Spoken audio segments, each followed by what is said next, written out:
Second one on the handout tonight is see who I really am. And we kind of talked about this before in Principle 1. We're broken, right? In Romans 3:23 it says, "For all have sinned and fallen short of God's glorious standards." See, I've never ever met anybody who has never sinned, right? You know? And there's something inside of us, every one of us, everybody on the face of this earth, there's something inside of us that is broken. And I can't tell you how much time, how much energy, how much money I've spent on trying to cover that simple fact up in my life. You know? Some of us, I think, you know, like Lance Armstrong, some of us think that we can hold on to that secret just until we die. I mean, if we can just hold on to that secret until we die, we'll win, right? Because we're going to get to heaven and God's going to erase it all anyway. So, you know, but that's not true. Look here on your handout. Luke 12:2, it says, "You can't keep your true self hidden forever. Before long, you'll be exposed. You can't hide behind a religious mask forever. Sooner or later, the mask will slip and your true face will be known." See, what is Jesus saying here? He's saying, why are you being a hypocrite? Why are you being a hypocrite? I mean, a lot of us, like, you know, in this room tonight, we all have the same struggles. We all are broken, you know? We're all in the same boat. So why do we keep trying to cover this stuff up? Why are we covering it up? Is it pride? Is it ego? We know where that comes from. You know, it comes from the enemy. That comes from the devil. I tell you, when I don't cover things up, there's something freeing about that. There's something completely freeing about that. And I start to begin to recognize that I can have a new freedom in my life. You know, it brings me a new hope. See, the truth of the matter is that I'm broken. We're all broken. But I'm also loved. We are loved by the one who loves us the best, the one who knows us the best. So how does God love? He loves like no human being has ever loved you before. See, the human love that we experience in our life is completely and entirely different than God's love, right? You all understand that? God's love is completely different than any kind of human love that we've ever experienced. And again, we could spend a whole lesson just on God's love. But I want to just break it down, kind of give it to you in a nutshell here. The difference between God's love and our love, our human love, is that human love fades. Human love fades. I mean, does anybody want to come up and give a testimony about that right now? I think that we've all experienced that so many different times in our lives. You know?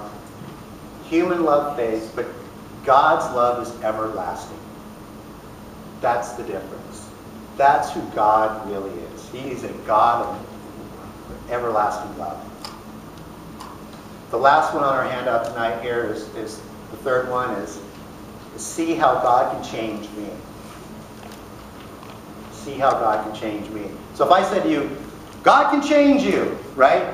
There's usually some negative reactions that happen. First of all, you're like, yeah, you know, I'm a little too busy right now for that. I'm busy changing diapers and I can't have God change me.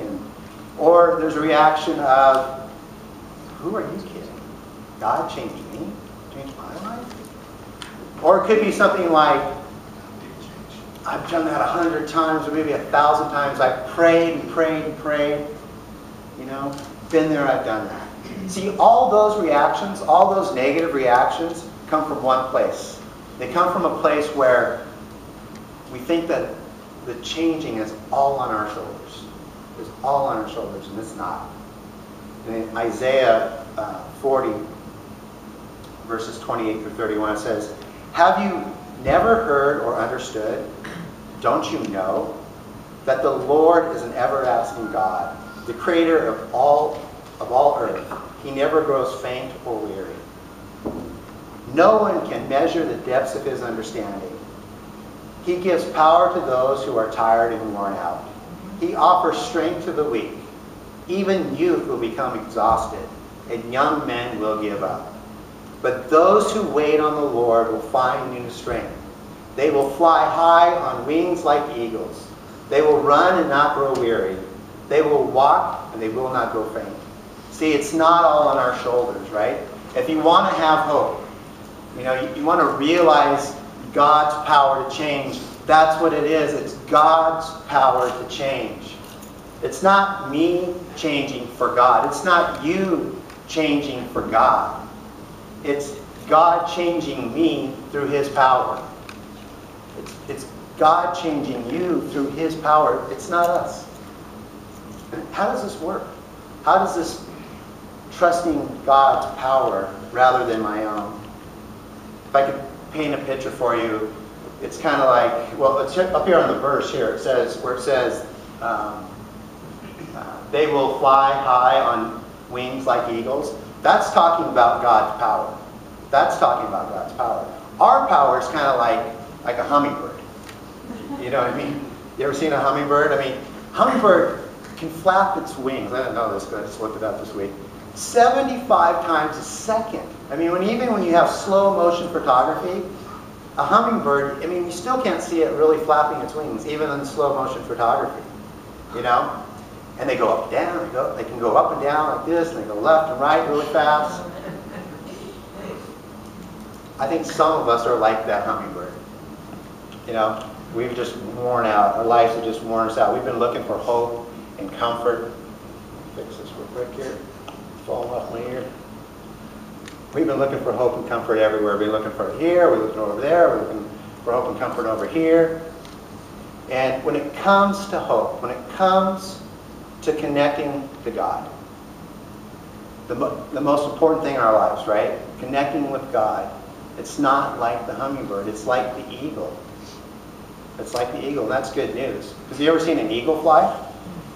An eagle can fly to 10,000 feet. I mean, the hummingbird can barely fly over your house. But the hummingbird can fly, the eagle can fly 10,000 feet. And how does it do that? How does the eagle fly to 10,000 feet? It's because God has designed its wings to catch the updraft of the wind. Right? See, I think God has designed us to catch the updraft of His love. He's designed our heart. He's designed our soul to catch the updraft of His love.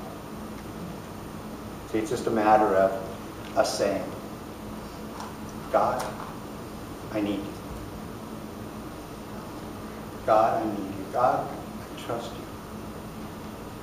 I need you moment by moment. I need you day by day. See, when I realize that, when I really realize that, when I really realize this, really God is all I need, I start to feel that updraft of His love. I start to feel His strength. And I know when it goes away, too. But when it comes back, I can feel the strength. I can feel His power.